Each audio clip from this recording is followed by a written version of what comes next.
All right, what is going on, everybody? Welcome back to another day of SaberSim's DFS office hours. Today is Friday, December 20th of 2024.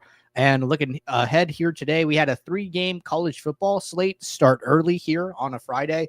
We have a 3-game NBA slate, and then we have a 7-game NHL slate. So it should be a fun day of DFS. For those of you who are new here, welcome. My name is Andrew, one of the coaches over here at SaberSim. This is a show where we go over how to use the SaberSim app, answer any and all DFS-related questions. Get your questions in one of 3 ways here. First off, send us an email, support@sabersim.com. Second, post it live in the YouTube chat. Third way, post it in the office hours channel in our Discord server. If you're not in our Discord and want to get access to that channel, there is a link in the description of this video. You also get access to our similar channels, individual sport channels, and you get access to the rest of the SaberSim team. Just can't say enough good things about the Discord. But with that said, we do this show Monday through Friday, 4 p.m. Eastern, and then we do this show tomorrow on Saturday at 12:30 p.m. Eastern. Actually, you know what?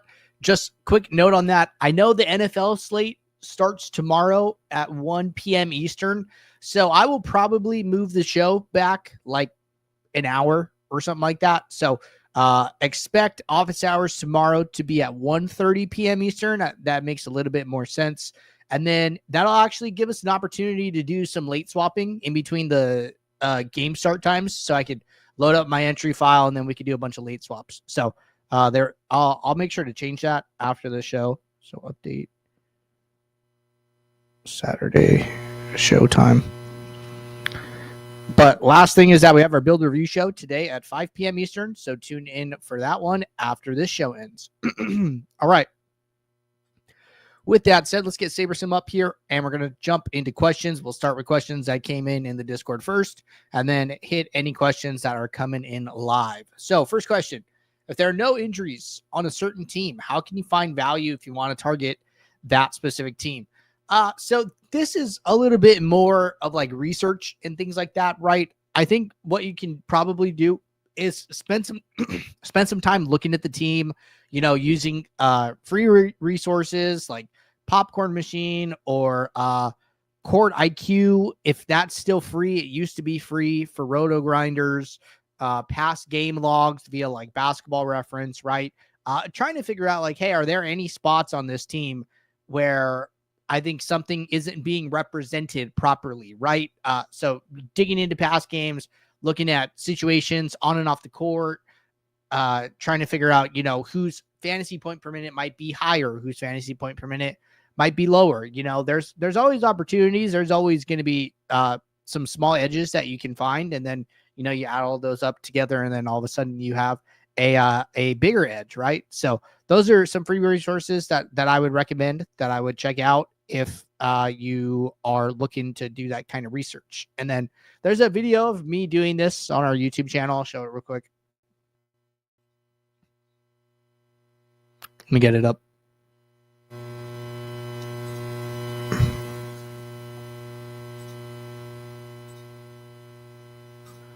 All right. So on our YouTube, go to playlists. It's a little bit older video, but a lot of the concepts still apply. Go to this How to Beat NBA DFS. There is a How to Beat NBA DFS 2024, not that one, this older one. And where is it? It's not here. Thought it was there. Let me see. Okay, it's actually in this How to Beat NBA DFS.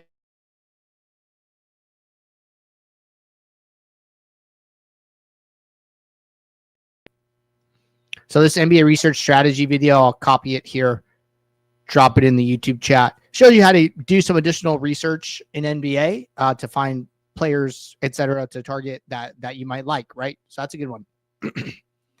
All right. This one came in. I missed it because I had to cancel the show yesterday. Sorry about that. Was dealing with a sick child. And question was, any hints for the Thursday to Monday football slate this week?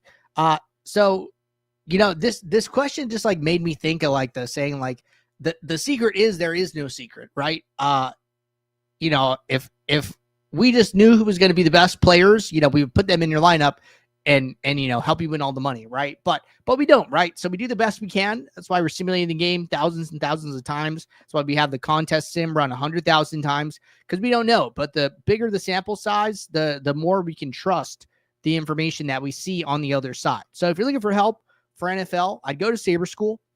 I would go to How to Beat DFS, and then I would use this NFL tab here, and I would honestly watch all these videos, right? Where did it go? I exited it out somehow. The sim improvements, right? Learn about the model. Hear what the team has to say.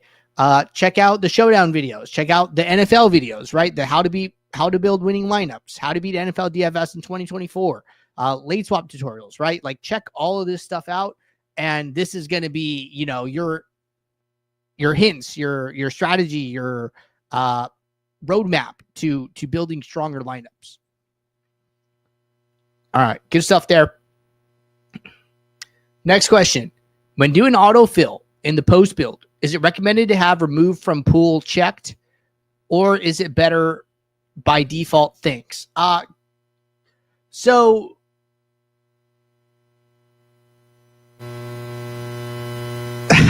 I'm not 100% sure, honestly, what remove from pool is doing these days. And the reason for that, and we'll just do a demo, right? Like I have some entries for the DK slate today. So let me bring those in. And then let's go to build. Let's kick off some lineups.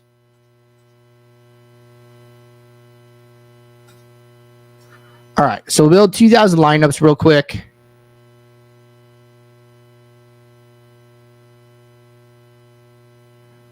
And then we'll get into the autofill post-build window.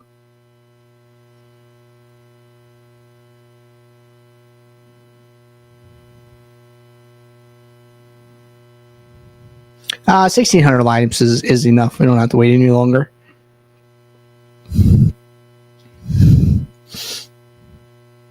All right. So here, I'm in autofill. I'm in the post-build. Let's say I'm ready to fill my lineups, right? So I don't even see a remove from pool option. So that's the first thing, right? And the reason this question kind of tripped me up at first was because rank and unique rank effectively do this. So if you're using unique rank and you are in autofill and you click save, what we do, right, is we go to the first contest, we uncheck them all, we go to the first one, we sort by whatever rank by method is chosen, we reorder the lineups, we put the lineups into this contest. The lineups get put into contest 1 will then get removed from the pool, and they will not be allowed to be used again, even if they are a good lineup for another contest, right? So that is what unique rank does. Unique rank is effectively removing these lineups from the pool for you, okay? Now, rank fill will allow a lineup to be used more than once. So say I ran the contest sim and I had a lineup that graded out as the top lineup in both the fadeaway and, you know, the 50-cent mini max, right? Well, rank will allow the lineup to go into both contests, okay? So no remove from pool option here. If we go to direct fill,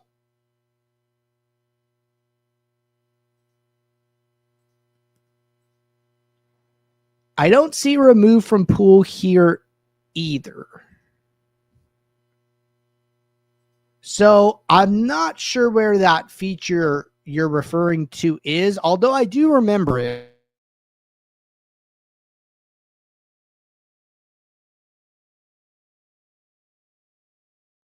The fill options here, rank, unique rank, are a better way of handling that. Anyways, so just stick with using those if you prefer. But those are what they do, and those are the differences. All right. My screen names are glitching a little bit, so I'm going to hard refresh. All right, next question. This was in regards to late swap. Like I said, I'm going to do a late swap demo tomorrow when the NFL slate is live. So in case you guys want to see me late swap and stuff like that, come swing by the show tomorrow. But I will answer this one specifically. It's like one piece of this late swap action. Similar to the earlier question, I downloaded the entries for late swap and got an error message when uploading. What am I doing wrong? So sometimes what happens, I'm not 100% sure why, I'm not like an engineer. SaberSim and DraftKings can get out of sync as to what your lineups actually are. So we're swapping them, but they're different than what the site has. The site's like, hey, these are the lineups, the original lineups. And then we're like, hey, no, these are the original lineups. So what you need to do in that case, if you upload and you get an error, okay, what do you do? So go to the contest tab, click this up arrow next to download entries, bring in a new file, just re-download the file via the hyperlink, upload it, and then that is you basically resetting the process. You're saying, okay, DraftKings, you're saying we're not the same. You're saying we're off. Tell me what you see. And then you bring that file in, and then SaberSim is like, okay, this is what DraftKings has as your lineups. And then from here, you open a new swap window. So that's what I would do. So re-import the entry file, open up a new swap build. Do not use one you've already created, and then redo your swap. So that's what I would do in such a scenario. All right, next question. I always hear you say use a lineup filter of ROI greater than 0. When I go back and look at past winners, most winning lineups have a negative projected ROI. If that is true, then by me using your said filter, I have essentially guaranteed myself of not winning most contests. Can you please explain your thoughts on the subject? So this will be a little bit of a different answer depending if you're playing Classic or Showdown. So I just want to preface it by saying that, right? And the reason for that is because in Classic slates, there are lots of winning lineups, right? You don't need, the optimal, the highest possible lineup to win, right? But in Showdown, you do, right? So in Showdown, you're most likely going to need, the highest scoring lineup possible, right? So for Classic slates, I wouldn't worry about it at all, right? And most of the time, I've said this and I'll say it again.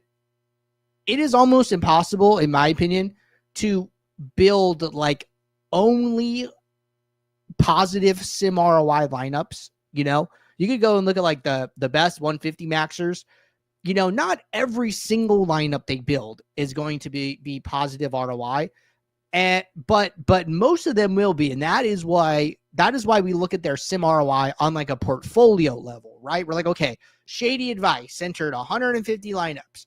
What is his sim ROI on average? What is the average sim ROI of all of his lineups, right? We're looking at that one number on like a user level. Will he have some negative sim ROI lineups in there? Like, yeah, for sure, right? But most of his lineups are good. And you're not ever going to be able to say like, okay, I know this is going to be positive in the post build before the slate happens, right? We're doing our best to try and get there, but it's not always going to work out, right? Kind of the same thing we were talking about with like the, any hints question earlier, right? So this is why, like, when I review like my Showdown stuff, I've done this on like the Build a Review show. I'm not worried about just like one Showdown at a time. I'm worried about all of them, right? Like, okay, hey, I played 15 Showdowns this weekend. How did I do on average? And like some of them I don't grade out good, but most of them I do, right? Like 80% of the time I'm like positive sim ROI and doing pretty good, but the other 20 I'm negative, right? But it's the same process across all of them. So if you think about it, if your same process gets you, 125 positive sim ROI lineups and 25 negative sim ROI lineups, well, a little bit of that is just variance because you're using the same process to get to the positive as some of the negative, right? So in general, I think the ROI greater than 0 metric is good. And the reason is like, even if a lineup is negative sim ROI, that doesn't mean it never wins. That doesn't mean it never cashes. We're just saying if you were to play that lineup over and over and over in this exact contest with these exact lineups, we don't think you win over the long term. And for me, that's enough, right? For me, I'm like, okay, I want to, be in the game a long time. I want to play long-term winners, right? I use a poker example for this. Like, it is known that 2-7 is the worst hand in No Limit Texas Hold'em. Doesn't mean it never wins, but if you played it again and again and again and again, every time you got it, you would on average lose money over the long term. So, it's general advice not to play it, right? Kind of the same with negative sim ROI lineups. So that's the approach I take. Not to say you have to take it. You don't have to use the filter if you don't want, but it's totally your call. All right. Good stuff there. Happy to give my thoughts on questions like those.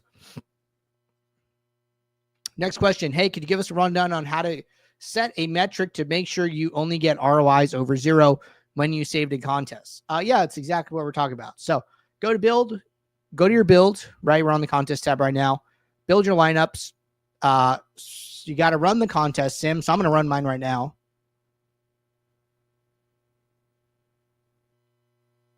I think something's wrong here. Should not say 0 of 1. Let me go to the contest tab. Okay, they're all checked. Let's go to direct fill. Oh, okay, I had only checked one in the list when I was doing the autofill example. So I'm going to check them all. And then I'm going to click run again. Okay, now it's doing all the contests. So let this run.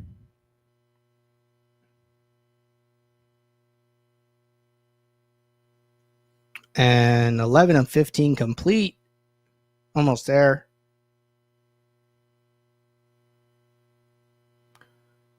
Waiting for these last few contest sims to finish up.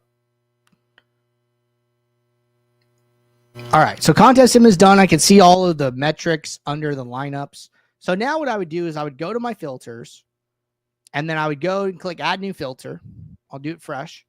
So then it's going to say show lineups with blank, right? So I go into the first drop down. I go to contest sims. I go to target ROI. And then I go to greater than, and then I put 0.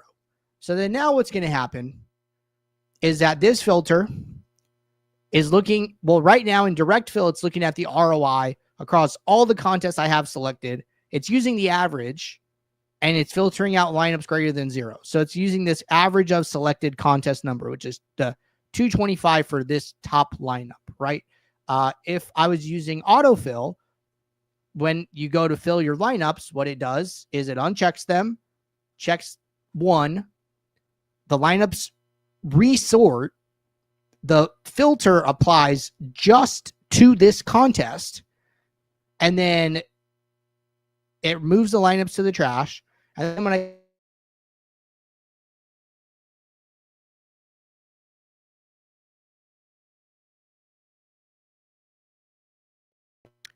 that's why you see here, right? In contest 2, there are 720 lineups in the trash when I only have that one selected. But then when I had contest 1 selected, there's only 278 lineups in the trash. So see, the filter is dynamic. Depending on how many contests I have chosen, which contest it's looking at, it is updating your pool for that value. Okay, so that's how the filter works. All right. Can you please explain the my own column? Is it ownership for each of the players for that contest in DraftKings, or ownership from SaberSim users? So the my own column is the amount of lineups in your contest that we expect this player to be rostered in. So we are saying that we believe that about 40% of lineups in your contests are going to have Giannis in them. Okay. This is like the flagship MME ownership, which is like the main ownership you'll see across the industry, like large field, 150 max type ownership. It could be different, right? Depending on the contest you're playing. So if you're on Ultimate, you have access to the alternate ownership buckets, right? So if we're playing a high stakes single entry, well, what is his ownership there? And we're saying, hey, he's going to be closer to like 70% owned in these small fields, right? So it will update based on the type of contest that you're playing. This also impacts the contest sims, but that is what the my own column does. All right, good stuff there. Next question. The portfolio EV tab shows plus or minus dollar amounts, but it's not really reflecting the amount I won or lost on that contest. Can you please explain? So the portfolio EV, let's just go back. Let me do something.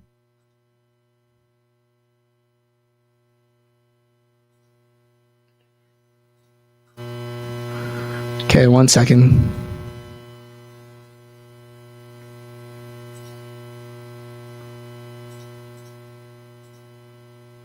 Okay, so this is going to be from something I played yesterday.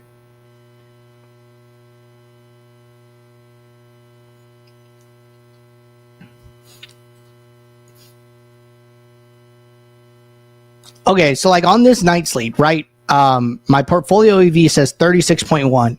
So when I go to my contest tab, what's basically happening is the builder is looking at the sim results section here, and it's looking at the sim EV column, and then it's just adding these amounts up. So what's happening here is the builder is running the sims live after all the lineups are released, and then it's updating this saying like, okay, hey, when we play out the sims from this point in the game based on the game situation, this is how much you win or lose in your contest on average from this point. And then it's updating.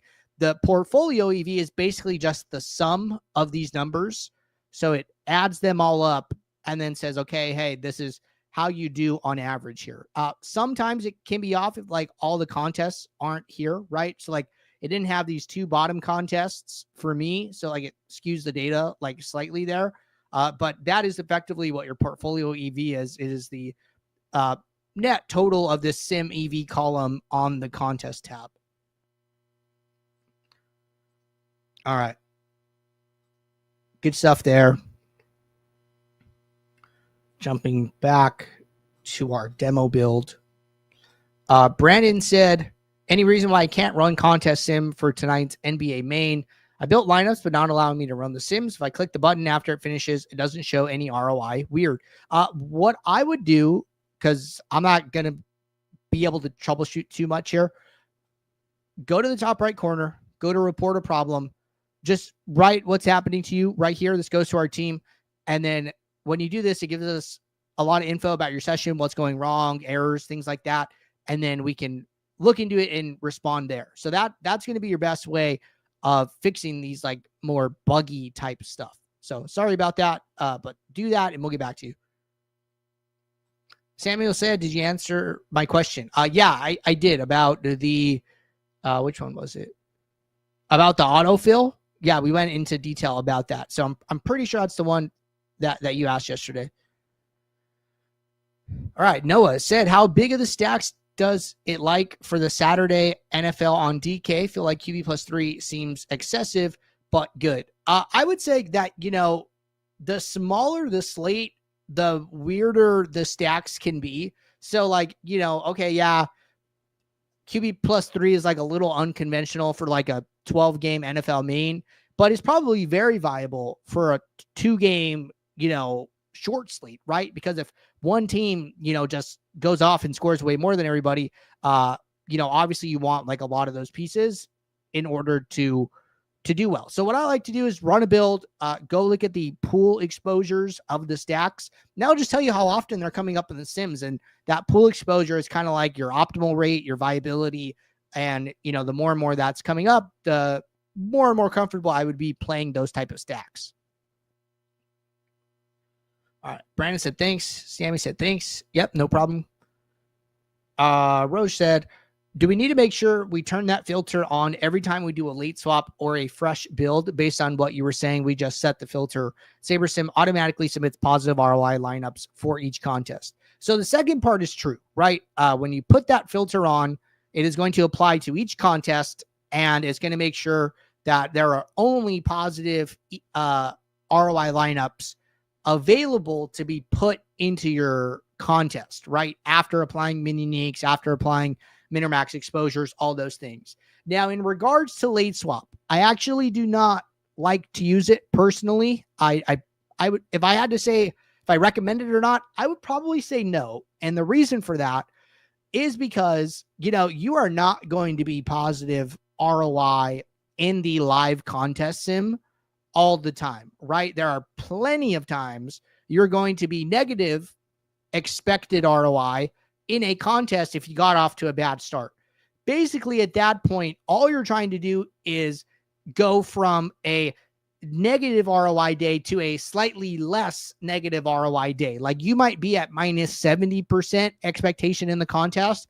Well, we're trying to go from minus 70 to minus 50, right? We're trying to go from minus 70 to minus 30, something like that. If you have the filter on in late swap, what will happen is your lineups will not get swapped because there are not enough positive ROI options to swap to. So then effectively the lineups would stay the same. So in late swap, I would recommend not using the filter. I would only use it pre-slate. All right. Hope that makes sense. Looks like we got a couple of questions in the Discord. So let me get those up since we're caught up here.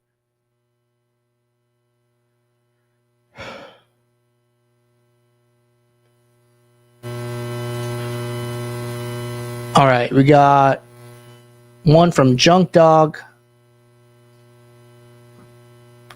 one from Black Mamba,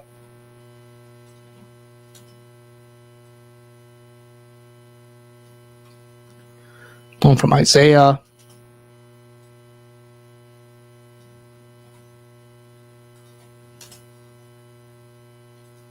all right, next 3 questions.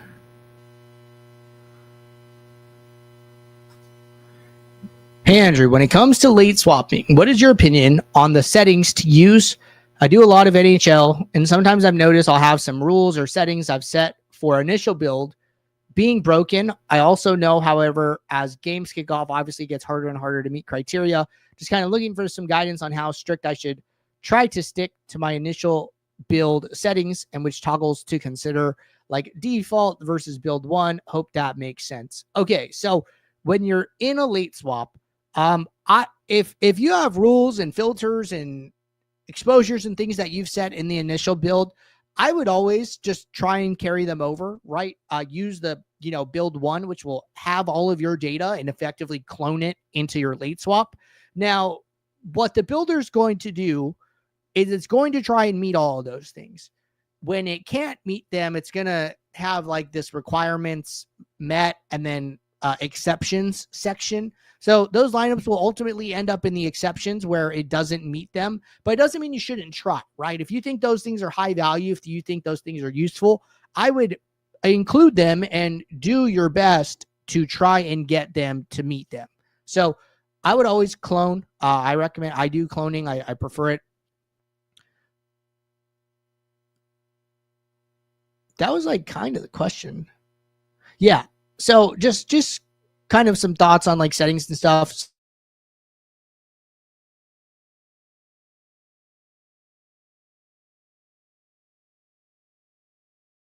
How many uniques should I use for late swap? Okay, so this is kind of the case all the time.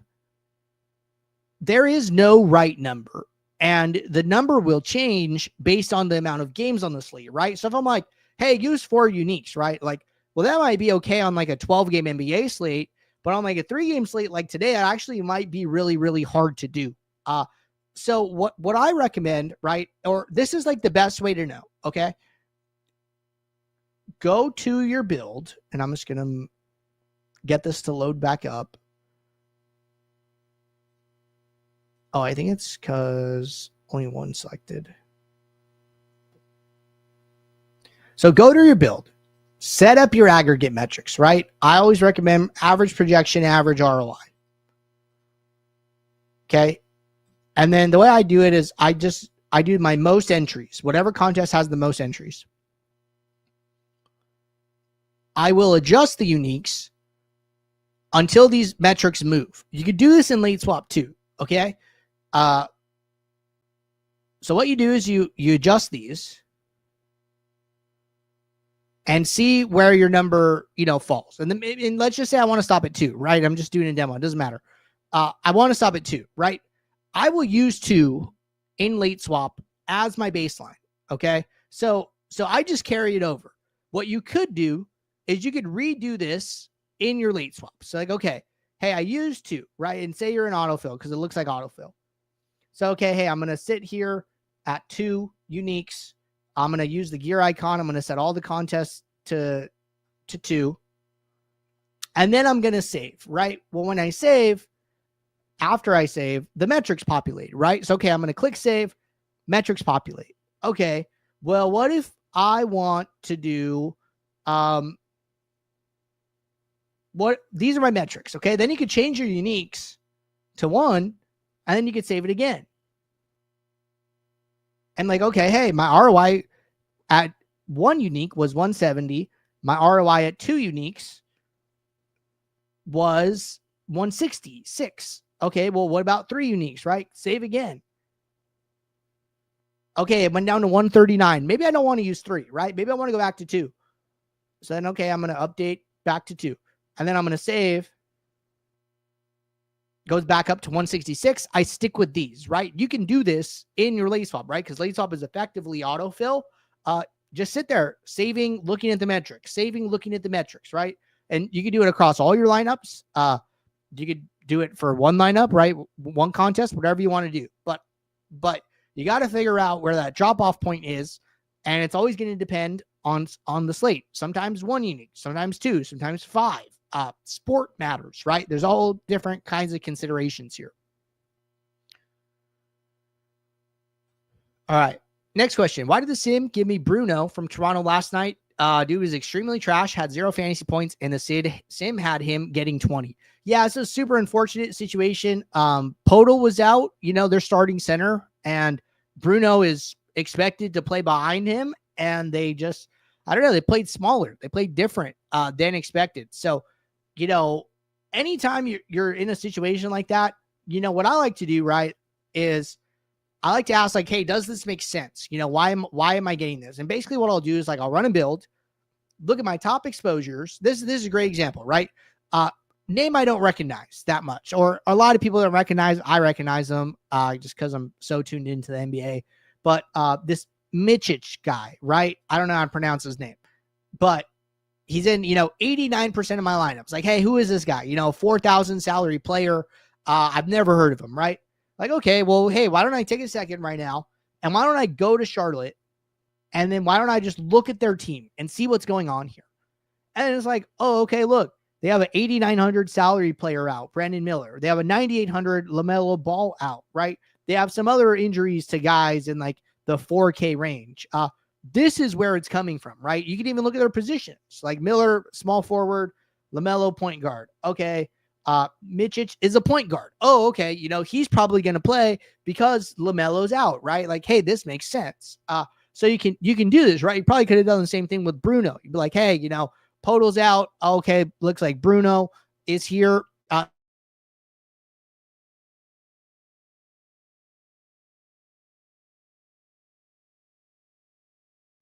Open a new tab and just be like, hey, Toronto depth chart, Toronto Raptors depth chart, and go and look like what the order of players listed is, right? And be like, hey, it says Bruno is second man behind Podol. Okay, that makes sense. But what if he's third, right? Okay, hey, maybe I want to manage my risk a little bit. Maybe it's not like a guarantee he's going to get in, or somebody else is going to get in ahead of him, right? Like you can make those decisions. So verifying, checking these things is always a good idea. So that's what I would have done there. But pretty unfortunate he didn't play. I thought he was going to play as well.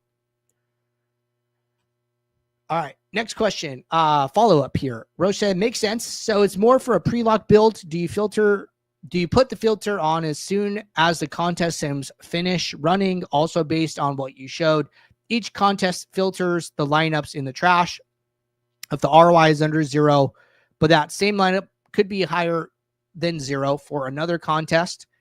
Pretty much everything done in the back end. So we just need to make sure the filter is on to get it to work. Yeah, your understanding is right. So lineup could be negative ROI for one contest, but it could be positive for another, right? And those are like the dynamics of the contest. How big is it?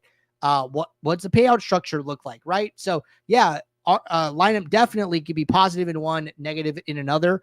Like you said, as long as you have the filter on, the back end is handling all of the switching and swapping.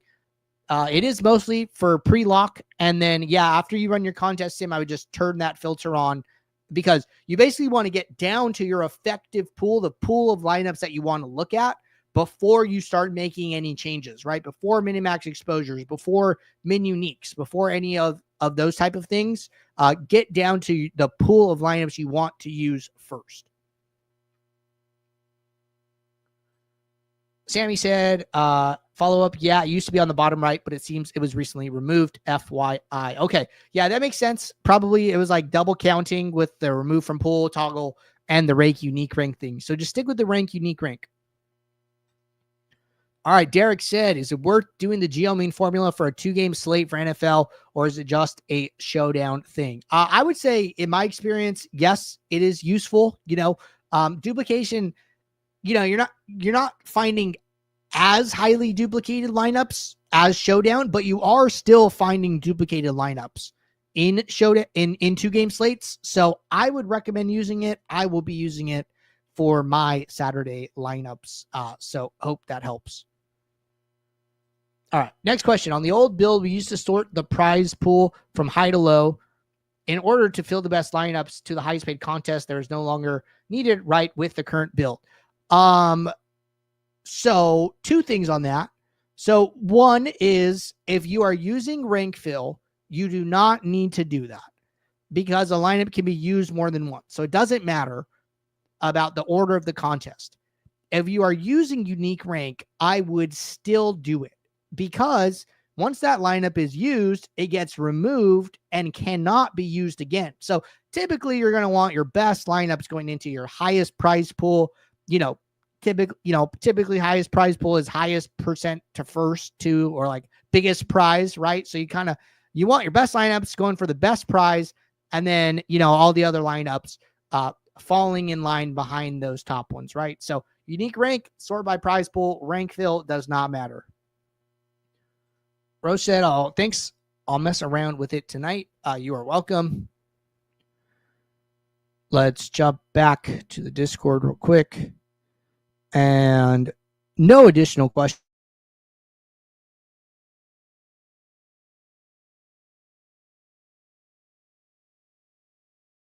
Looks like we're all caught up there. So appreciate everybody tuning in. I'll be back in about 20 minutes for our build review show. So until then, everybody, take care. Good luck. Thanks. Bye.